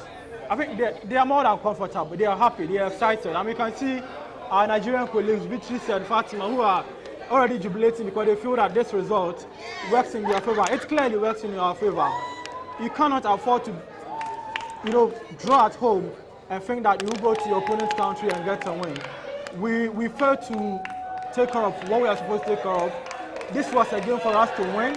We had Ghanaians behind us. We had almost everything going for us. We played a game, but for some reason couldn't create the chances to score the goal. I mean, I can't just say that the Blasters are out here, but going all the way to Abuja and getting a result, it's now a tall order. And for a Blackstar squad that is not known for scoring a lot of goals, I can't stick my neck out for Ghanaian qualification to the World Cup. 90 minutes of action inside the Baba Yara Sports Stadium, and it's goalless. And referee Reduni Jihad from Algeria has ended the game, and Yao Dabo, who is at the Baba Yara Sports Stadium, is disappointed. All the Ghanaians there, but yes, the game ended goalless. It's been quite an impressive game from Ghana, but we couldn't create enough. And then we drew the game. 4-time goalless. You'd want to be very honest. We just didn't have the quality to win this game. Coming into the game, we all know the issues that we had. We were riding more on luck than on merit to win these games. And for a World Cup qualifier, I think we do not have enough firepower, enough quality to go through. Now, it gives us also the opportunity, if we are unable to go through, to come back, as we say in Ghana, to the drawing board, work things out. Have we ever done that? Well, that's the problem. But the point is that if we qualify for the World Cup, it's going to just paper the cracks for a little while, and then we go back to. We do not have a proper, sustainable football plan to move this country forward. So let's just hope that we get to Nigeria and something else. But the last time we drew goalless against Nigeria in the World Cup qualifier, we went there and lost by 3 goals to 0. So we'll see. But it's a tall order, like Perez said. Goalless, and we're done live at the Cosmopolitan Reservoir. But before we leave, we'll do a quick player rating, and then we will get out of here. Let me start with Dzorwulu. He didn't do much, so I think it's 5 over 10. 5 over 10. He didn't have much to do, yeah. I'll give Wild maybe 6 over 10. A few times that he was called into action, he showed up and did a decent. Dennis Odoi. I'll give him 6. You know, making your debut, coming up against one of the best wingers on the continent, being able to contain them, he did a decent job for me. Let's go to left back, Dennis Odoi. I'll give him 7. Very, very impressive. I didn't expect him to perform to this level, and he did. Centre back, I'll give you Alexander Jiku. Had a lot to do and was able to deal with a lot very well, and especially that last minute header that he did. That was very impressive because that looked like it was goal bound. I'll give him 8 over 10. Amate. I'll give Amate 8. Did a good job on Victor Osimhen. He was there, Nigeria's live wire, contained him, made sure he couldn't get chances. 8 over 10 for me. I'll make sure that's Baba Idrisu. He did well. He did decent. I mean, that near penalty incident for me dropped his ratings a bit. So I'd give him 5 over 10. Thomas Partey. I disagree with him. Okay, I thought I was going to get Baba Idrisu because I would have given him 8.5. For me, it was the reason we didn't lose this game. He made a mistake, but if there is anyone who deserves a lot of credit for this game, he's the one. For Thomas Partey, I'll give him 4. Huge disappointment. The captain of the side, the schemer, the most inspirational figure today, he let us down. And Mohamed Kudus. 6 over 10. 6. Decision making was a problem for Kudus. All